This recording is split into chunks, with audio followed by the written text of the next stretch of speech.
Hey, Railway here. Today, let's talk about one of the main aspects of my life philosophy.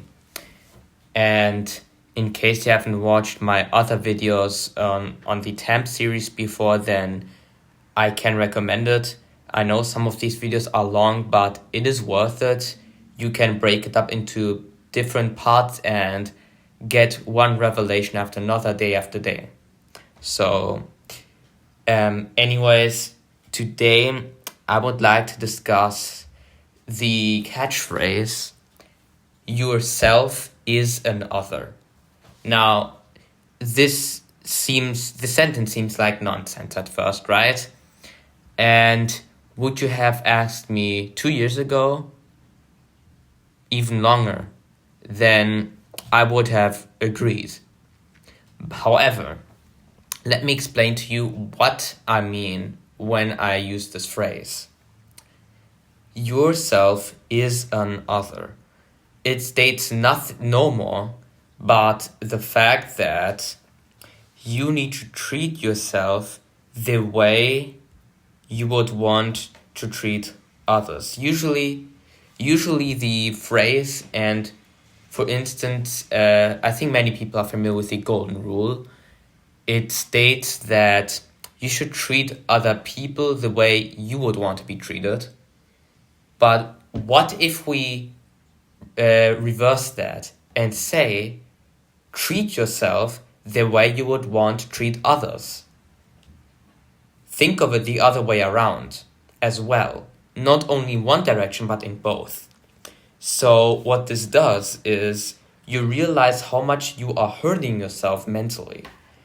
And I realized that I had absorbed a lot of hatred into my mind, and it has become, and I received an inner voice that was constantly critical, constantly blaming me, trying to make me feel ashamed, and constantly saying, "Yo, you're so terrible, do better, be better." This was exactly what my inner voice used to be like. It wasn't until very recently that I managed to at least make the voice more quiet. Not by numbing it, by just ignoring it, by coping in any way, but simply by addressing the issue.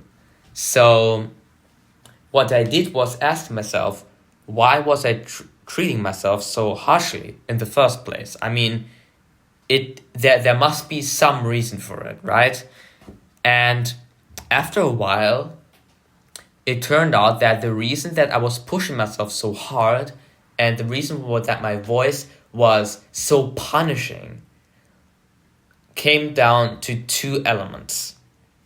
One, the pattern that I have copied from my parents, because they constantly blamed me. They said, "You're not good enough, do better, be better." They always said that with no break. And I mean, especially my mother had like her moments where she would act as if she would accept me even if I didn't fully succeed. But then when I didn't succeed, in her eyes, she would hit me anyways, emotionally hit me. And the second reason that I had such a voice was my assumption that if I didn't push myself through pressure and anger and hate, I wouldn't be motivated to do anything. Essentially, I was only doing things to run away from my negative inner voice. I was not doing it just for the sake of it. And so this is also a way to cope. It is a way to try to motivate yourself to do anything. The problem is that approach has the hidden assumption that if you didn't push yourself so harshly, you wouldn't do anything in the first place, which is false. No one spends their lives doing nothing unless they are told to do something. No one, no one lives like that. Like, unironically, no one lives like that. There exists something called inspiration, motivation, like sincere passion. And in that sense, I was very wrong to treat myself this way. And this is just one of many examples for the phrase, yourself is an other. Another example is, for instance, people who have it easy to forgive other people, but not themselves. Or perhaps the other way around. Both exist. For instance, I remember my parents. They had a really hard time forgiving anyone. Even years after, they would still point out the slight flaws, the slight mistakes that their friends would make. And I'm not even sure whether to call what they had true friendship, because all they did was try to assert their dominance onto other people in order to feel happy. But that is a story for another time. What I actually want to say is there are people who cannot forgive themselves. And I was like this too. And the simple reason for this was that I assumed that forgiving myself was equivalent to approving to what I did, which, just for all of you to know, is false. There is a difference between approving of what you did, saying, I did the right thing at that moment, and saying, yo, you messed up, but I know you can do better next time. It's just like being a good parent to yourself. And this is why, if you look at other channels that cover similar topics to my channel, they often use the term self-parenting, because all you're doing, trying to heal from your trauma, is parent yourself to feel safe again. And now, what exactly does this mean, parenting yourself? Because it's quite abstract and it feels weird to treat yourself as if you were someone else to yourself. Like, it feels wrong at first. Again, remember, yourself is an other. Treat yourself as if you were someone else. As if you were, say, your own child, your own sibling. Be okay with being on your own. Very important.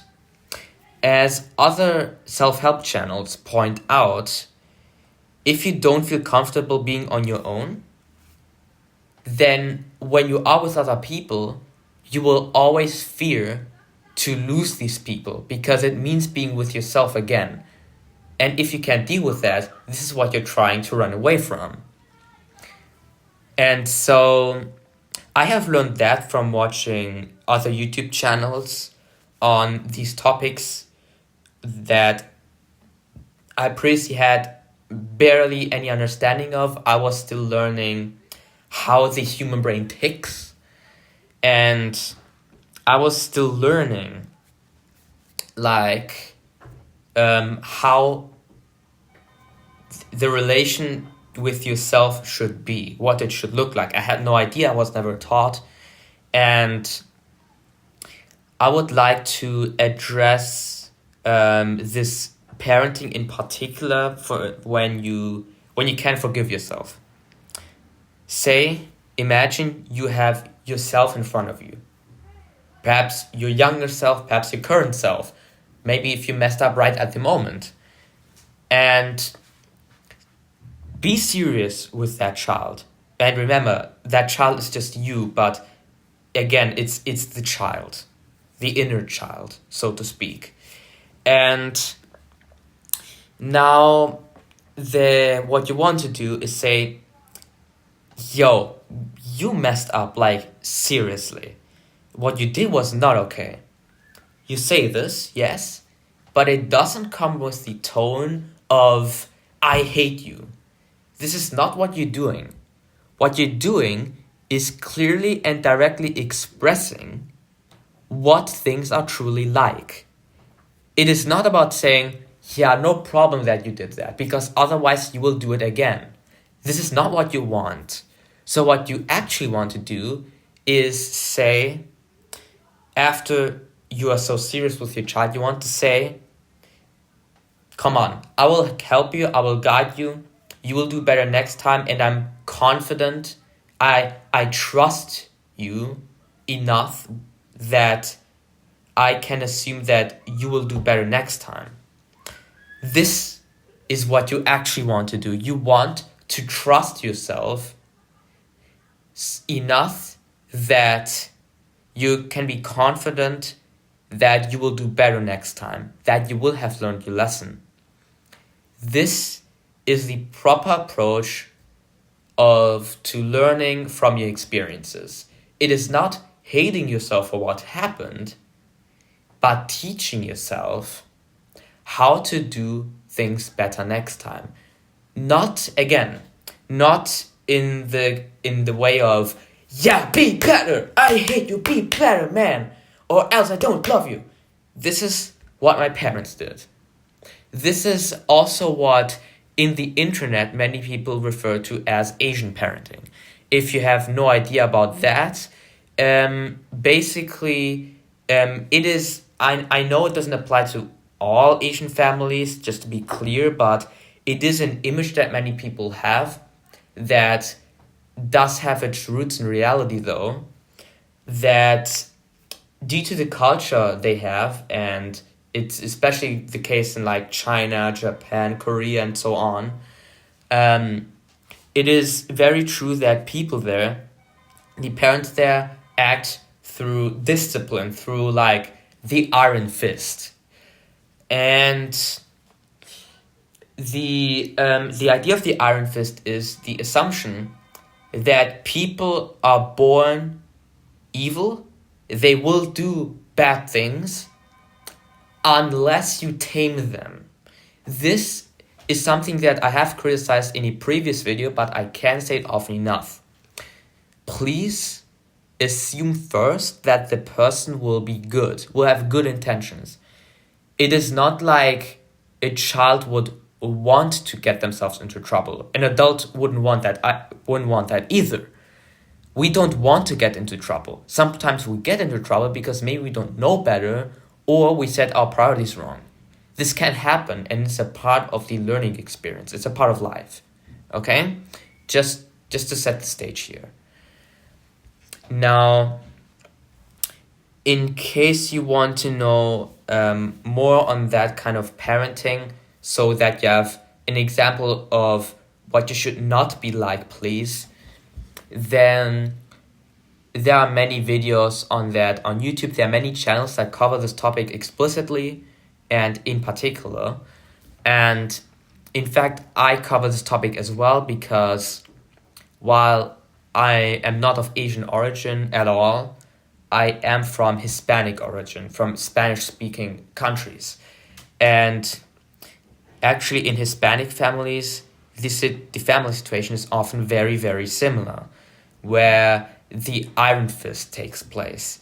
And this is what I had experienced from my parents, what I have noticed in other Spanish-speaking families that my parents were had contact with. I noticed all the patterns.